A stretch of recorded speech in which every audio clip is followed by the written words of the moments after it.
वज़ीर दिफा ख्वाजा आसिफ ने कहा है कि ऑपरेशन अज़्म इस्तेहकाम माजी के मिलिट्री ऑपरेशन से मुख्तलिफ होगा। इंटेलिजेंस बेस्ड ऑपरेशन होंगे। इस ऑपरेशन में बस्तियों को खाली नहीं कराया जाएगा। चंद दिनों में तरीकाकार वज़ा हो जाएगा। ऑपरेशन पूरी कौम के ताउन से होगा। PTI समेत तमाम जमातों के तहफ़्फ़ुज़ात दूर करेंगे। कौमी असम्बली और सेनेट में बहस की जाएगी और इत्तेफाक राय पैदा किया जाएगा। ऑपरेशन की फाइनेंशियल सपोर्ट में सूबों को हिस्सा डालना होगा। लाहौर में प्रेस कॉन्फ्रेंस करते हुए उन्होंने मजीद कहा कि वज़ीर आला खैबर पख्तूनख्वा ने दबे अल्फाज में आमादगी जाहिर की है। ये खदशात दुरुस्त नहीं है इन ऑपरेशंस में या उन ऑपरेशंस में जो मैंने जिनका नाम लिया है, राय निजात, रद्दुल फसाद और ज़रबे अज़्म जो है, उसमें ये एक बड़ा बुनियादी JUI या ANP या PTI की तरफ से जो तशवीश का इजहार किया जा रहा है, वो उनकी तशवीश को जो है हम ज़रूर एड्रेस करेंगे।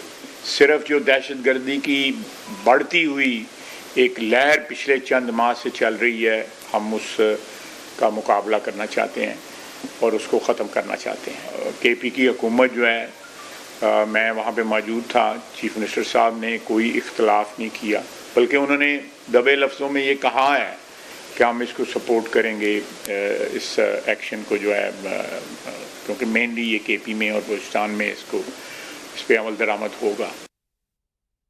ऑपरेशन अज़्म इस्तेहकाम, नई बहस छिड़ गई। हुकूमती और अपोजिशन बयानात में तजाद होगा या नहीं, अगर हुआ तो किन बुनियादों पर होगा, जानते हैं इस्लामाबाद से जाहिदा राव की इस रिपोर्ट में।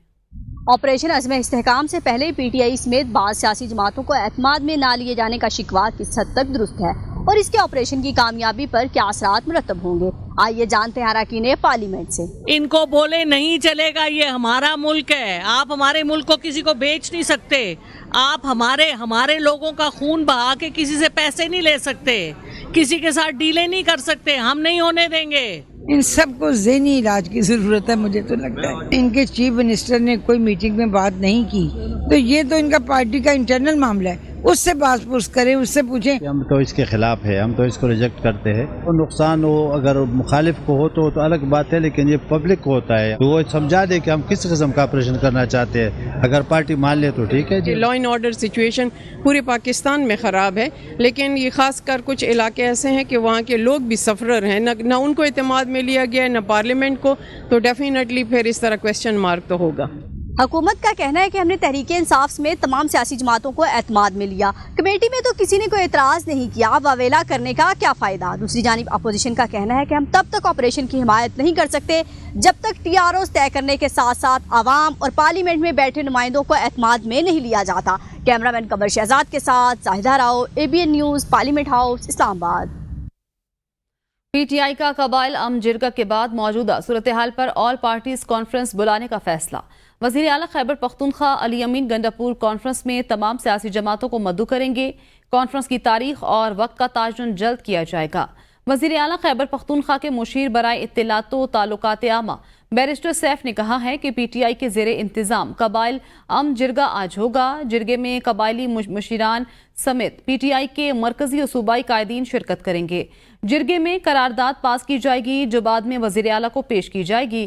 करारदाद पार्लियामेंट और खैबर पख्तूनख्वा असम्बली में भी पेश की जाएगी। पेशावर हाई कोर्ट ने दहशतगर्दों की दोबारा आबादकारी के खिलाफ एमल वली खान की दरख्वास्त पर रिमार्क्स दिए। कमीशन बनाना हुकूमत का काम है, ऐसा हुक्म देना हुकूमत के काम में मुदाखलत होगी। ANP के मरकजी सदर एमल वली खान की दहशतगर्दों की दोबारा आबादकारी के खिलाफ दायर दरख्वास्त पर पेशावर हाई कोर्ट में समाअत हुई। जस्टिस SM अतीक ने रिमार्क्स दिए, क्या आप चाहते हैं कमेटी बने और रिपोर्ट सेल हो जाए, मसले को आपस में बैठकर क्यों नहीं हल कर लेते। वकील दरख्वास्त गुजार ने कहा, मालूम होना चाहिए दहशतगर्दों की दोबारा आबादकारी क्यों हो रही थी। जस्टिस SM अतीक ने रिमार्क्स दिए, आप तो उस वक्त PDM का हिस्सा थे, कमेटी बनाते। एडिशनल अटॉर्नी जनरल ने कहा, कमेटी बनाना वफाकी हुकूमत का मैंडेट है। जस्टिस असदुल्ला ने दरख्वास्त गुजार को मुखातिब करते हुए कहा, अगर हम कमीशन बनाने का कहें तो ये हुकूमत के काम में मुदाखलत होगी। आप हुकूमत को दरख्वास्त दें, अगर दरख्वास्त मुस्तरद हुई तो अदालत आ जाना। मुख्तलिफ प्राइवेट इदारों में काम करने वाले तनख्वाहदार मुलाजिमीन ने तनख्वाहों पर टैक्स बढ़ाने को मुस्तरद कर दिया। उनका कहना है कि महंगाई बढ़ गई है और तनख्वाहें कम हैं। बजट में तनख्वाहदार की मुश्किलात में इजाफा हो गया है। तफसीलात कराची से इस रिपोर्ट में। پاکستان میں صرف ایک طبقہ ایسا ہے جو پورا انکم ٹیکس ادا کرتا ہے. حالیہ بجٹ میں ٹیکس کا ریٹ اور بڑھانے سے اس مڈل کلاس طبقے کی کمر توڑ دی گئی. تنخواہ دار ملازمین نے ٹیکس میں اضافہ مسترد کر دیا. کراچی پریس کلب میں پریس کانفرنس کرتے ہوئے ملازمین نے کہا حکومت نے حالیہ بجٹ میں مزید ٹیکس لگا کر پاکستان کے تنخواہ دار طبقے کو ایک بار پھر ظلم کا نشانہ بنایا ہے. اتحاد کے رکن کا کہنا تھا کہ ہم چاہتے ہیں ہماری آواز آگے پہنچے تاکہ ہمیں کوئی ریلیف مل سکے. بات کو ہائی لائٹ کیا جائے کہ ہر سال سیلریڈ کلاس کا ٹیکس بڑھایا چلا جا رہا ہے. سیلریڈ کلاس کو کوئی اپنی انکم سے کوئی ڈیڈکشن بھی نہیں کر پاتے, تو effective tax rate salaried class میں 30% تک چلا گیا. کومل علی نے کہا کہ ٹیکسز جو بڑھتے ہیں اس حوالے سے گزشتہ برس ہم نے وزیر خزانہ FBR کو بھی خط لکھا. ہم چاہتے ہیں تنخواہ دار طبقے پر بوجھ نہ پڑے. کوئی بھی ایسی ہم پولیٹیکل ریزن کی طرف وجہ سے نہیں آئے آپ کے پاس. ہم لاکھوں لوگوں کی آواز لے کے صرف آگے آنا چاہتے تھے کیونکہ یہ اتنا بڑا طبقہ ہے جس کا کوئی ایسوسیشن نہیں ہے. نجی اداروں میں کام کرنے والے تنخواہ دار طبقے کے ارکان نے مطالبہ کیا ٹیکس ریٹ کو کم از کم پچھلے سال کی سطح پر لایا جائے. ٹیکس چھوٹ سرکاری افسروں کو مل رہی ہے, اس کے برابر چھوٹ پرائیویٹ سیکٹر کے ملازمین کو دی جائے, جبکہ جاگیرداروں اور دوسرے طبقے پر بھی ٹیکس لگایا جائے. ملک کی تاریخ میں پہلی بار دبئی بیسڈ ریپوٹاج پراپرٹی گروپ نے پاکستان میں آفس کا افتتاح کر دیا. لاہور میں DHA فیز 8 میں آفس کا افتتاح brand ambassador Reputage property group cricketer Ahmed Shehzad نے کیا. اس موقع پر ریپوٹاج کے chief executive Asim Iftikhar, managing director Faisal Iftikhar اور group chief operating officer Muawiya Ashrafi بھی موجود تھے.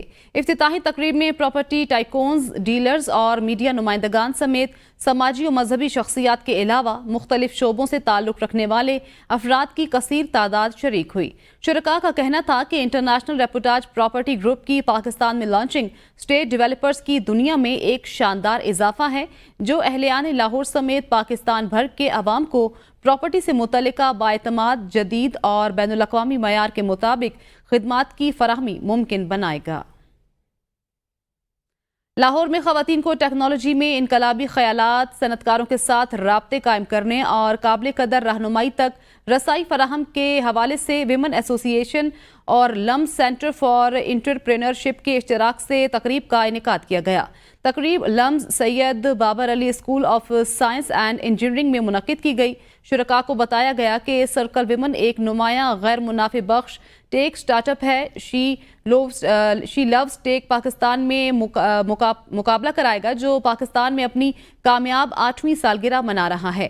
اس سال زیادہ درخواستوں کی وجہ سے لاہور میں 15 خواتین کی قیادت والے سٹارٹ اپس کو منتخب کیا گیا ہے, جن میں 9 فزیکل اور 5 آن لائن راؤنڈ میں مقابلہ کریں گے.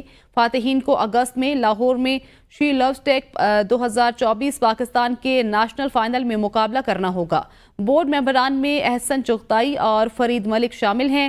پینل میں doctor Shahryar Shahid, tenured associate professor, Suleman Dawood school of business LUMS, Sadad Tajammul executive director the Indus entrepreneur and TiE اور صدف عابد بانی اور CEO سرکل ویمن شامل ہیں.